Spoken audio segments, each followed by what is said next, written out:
Magandang hapon mga ka-happy hour. Narito ang mga balita para sa MBC TV Network News Update 5 PM edition. Higit 400 reklamo ng vote buying at pag-abuso sa state resources na tanggap ng COMELEC. Ating panoorin ang Desisyon 2025 update sa MBC TV Network News ni Kyle Bolyas.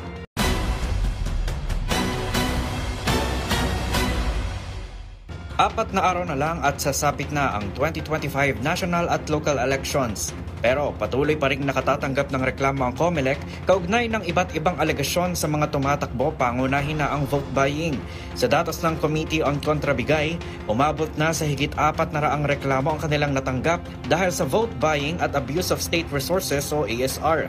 Mula sa nabanggit na bilang, 268 dito ang issue sa vote buying, 130 sa ASR at 41 naman ang sangkot sa parehong electoral offense. Kaugnay nito, patuloy aniyang susuriin ng komite ang mga ebidensyang hinain sa bawat reklamo kanilang natanggap bago maghain ng petition for disqualification.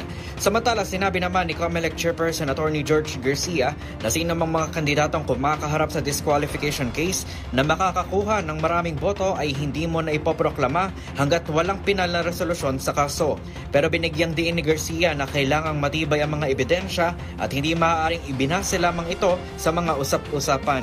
Kahapon, nasampulan na ng disqualification si Pasig Congressional Candidate Attorney Ian Sia kasunod ng malaswa nitong biro sa mga single mother at komento nito sa piskal na katangian ng kanyang babaeng staff.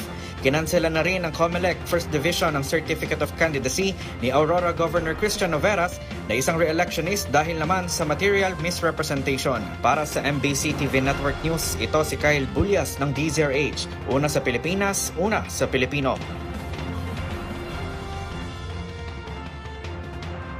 Samantala, ekonomiya ng Pilipinas lumago ng 5.4% sa Q1 ng 2025. Lumago ng 5.4% ang ekonomiya ng Pilipinas sa unang 3 buwan ng 2025. Ayon sa Philippine Statistics Authority, mas mataas kumpara sa 5.3% na GDP growth noong huling bahagi ng 2024. Ayon kay PSA Undersecretary Dennis Mapa, ang quarter-on-quarter growth ay nasa 1.2% na pinangunahan ng manufacturing, retail trade, at construction bagamat mas mababa ito sa 5.9% growth sa parehong panahon noong nakaraang taon. Sinabi ng National Economic and Development Authority na nagpapakita ito ng steady growth sa kabila ng world economic uncertainty dulot ng tensyon sa kalakalan sa pagitan ng US at iba pang mga bansa. Pangalawa ang Pilipinas sa pinakamabilis na lumago ang ekonomiya sa Asia sa unang quarter ng 2025 kasunod ng Vietnam 6.9% at kapantay ng China 5.4%. Ayon naman kay Undersecretary Rosemary Edilio ng NEDA, kailangang makamit ng bansa ang 6.2% growth sa mga natitirang quarter upang maabot ang target na 6% para sa buong taon. Kinikayat din niya ang pagpapalakas ng ugnayang pangkalakalan sa European Union, United Arab Emirates, at Estados Unidos. At yan ang mga balita para sa MBC TV Network News Update 5 PM edition. Samahan ninyo kami bukas mula alas 9 ng umaga hanggang alas 5 ng hapon.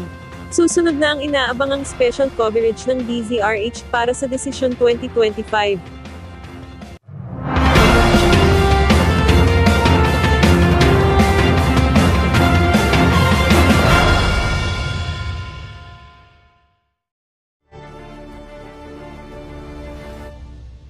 Mula radyo, TV, at online, sama-sama tayo sa 12 ng Mayo.